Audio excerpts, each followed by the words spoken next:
आइए आज हम तरंग प्रकाशिकी तथा हाइगेंस के सिद्धांत में हाइगेंस के तरंग सिद्धांत की सफलताएं और विफलताओं को जानते हैं कि किन किन मुद्दों में किन किन पॉइंटों के लिए यह जो है कि आपका सक्सेस रहा और किसके उद्देश्य के लिए या किन सब चीज़ों में इसको जो है कि फेल्योर माना गया। तो प्रकाश के परावर्तन अपवर्तन घटनाओं की व्याख्या इस हाइगेंस के तरंग सिद्धांत के द्वारा सफलतापूर्वक की गई और इसके द्वारा व्यतिकरण और विवर्तन की भी व्याख्या सफलतापूर्वक की गई। जबकि न्यूटन का इनका सिद्धांत इसको व्यतिकरण और विवर्तन की घटना को कंप्लीटली जो है कि व्याख्या नहीं कर सका और उसको अमान्य घोषित कर दिया गया था। लेकिन इस हाइगेंस थ्योरी के द्वारा व्यतिकरण विवर्तन घटनाओं की भी व्याख्या की गई। तो पहले पॉइंट में हम लिखेंगे कि इस सिद्धांत के द्वारा प्रकाश के परावर्तन और अपवर्तन की व्याख्या की गई। दूसरे पॉइंट में इसके द्वारा यानी हाइगेंस सिद्धांत के द्वारा विवर्तन और अपवर्तन की घटनाओं की भी व्याख्या की गई। दूसरे नंबर पे यानी सेकंड पॉइंट पे एक तरह से विफलताएं फेल्योर क्यों कर दिया गया। तो फेल्योर में जो सबसे बड़ा पहला कारण हम मानेंगे वो ये कि हाइगेंस ने जो तरंग सिद्धांत की पुष्टि की उसमें माना कि ये जो प्रकाश तरंगे हैं वे अनुदैर्घ्य तरंगे हैं। उन्होंने अनुदैर्घ्य मान करके जो है कि इन घटनाओं की व्याख्या की। अगर हम प्रकाश तरंगों को अनुदैर्घ्य मान लेंगे तो ध्रुवण आदि घटनाओं की व्याख्या हम नहीं कर सकते, जो कि पूरा एक चैप्टर ही प्रकाश का ध्रुवण हमको पढ़ना है।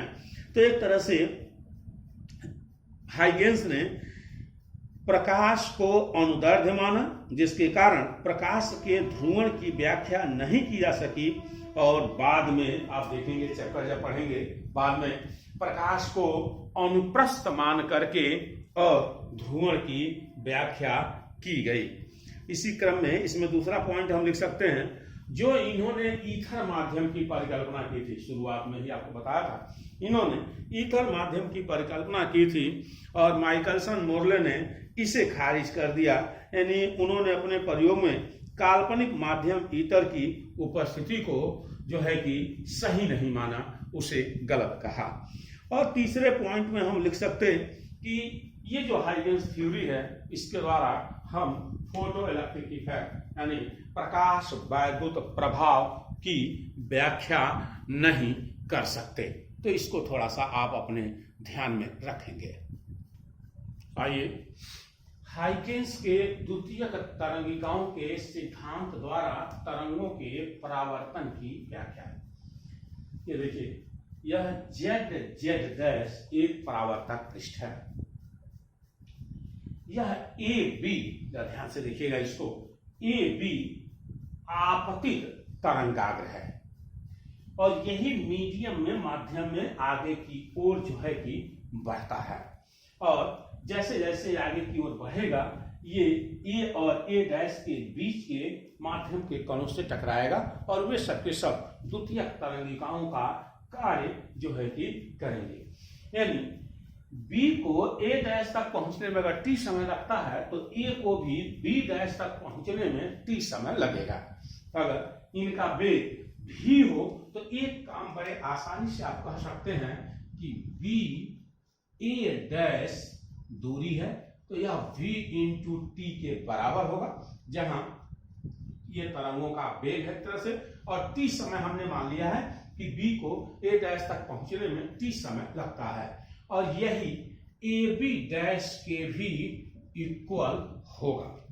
यानी पूरे वाक्य को लिखेंगे कैसे, तो मान लेंगे कि z z डैश एक, फिगर देखिए आप जरा ध्यान से, z z डैश एक परावर्तक पृष्ठ है जिस पर समतल तरंगाग्र ए बी, ये जो समतल तरंगाग्र आपका ए बी है वह तिरछा आपतित होता है।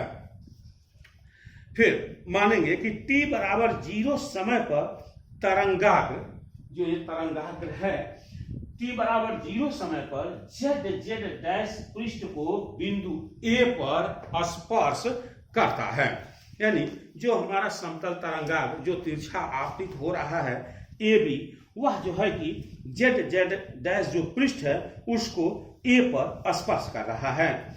अब अभी बताया आपको कि तरंग की चाल अगर हम v मान लेते हैं तो B को A डैश तक पहुंचने में जितना समय लगेगा उतना ही समय A को B डैश तक भी पहुंचने में लगेगा।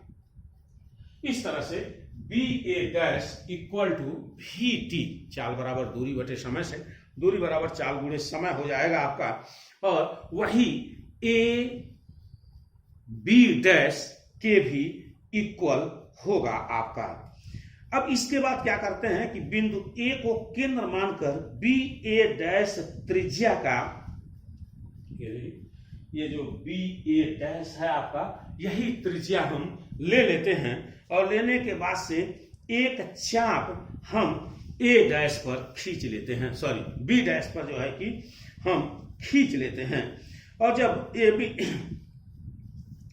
गोलीय चाप आप जब AB डैश खींचेंगे तो यहां पर ऐसे फिगर में हमने बनाया नहीं है जिससे कि वो दिक्कत करे, ये इस प्रकार का ये चाप होगा आपका, और फिर यहां से A डैश को मिला देते हैं। यानी A डैश B डैश ही एक तरह से आपका परावर्तित तरंगाग्र का कार्य करता है। अब जरा सा देखिए, जैसे ये आपकी जो रेज आ रही है ये अभिलंब है, यहां से अगर आपतन कोण I मान लिया जाए तो ये एक तरह से परावर्तित हो रही है, ये R का काम जो है कि करेगा।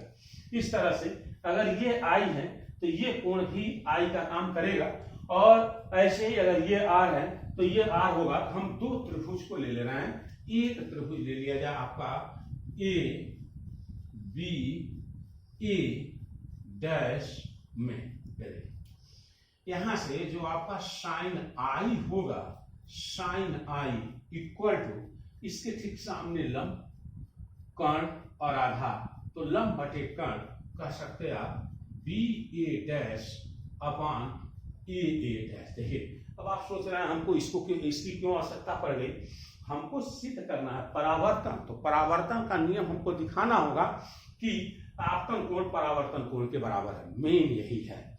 उसके बाद से आपतित किरण, परावर्तित किरण, आपतन बिंदु पर अभिलंब तीनों एक ही तल में होते हैं, तो हम दिखा देंगे कि ये सब के सब एक ही जो है कि प्लेन में है। तो ये साइन I की वैल्यू हो गई जो है कि इसी प्रकार से हम अगर ट्रायंगल A डैश में देखें तो हमारा साइन R इक्वल टू इसके ठीक सामने लंब कर्ण और ये आधार होगा, फिर लंब बटे कर्ण, यानी AB dash upon A dash, और दोनों को डिवाइड कर दीजिए तो साइन I बटे sine R equal to BA dash upon AA dash upon AB dash upon AA dash, ये कट गया इससे, तो ये आएगा साइन I बटे साइन R बराबर BA dash upon AB dash, sine I बटे साइन R इक्वल टू ये है VT, ये है VT, ये कट करके 1 आ गया। यानी आप कह सकते हैं कि sine I equal to sine R या I इक्वल टू R के।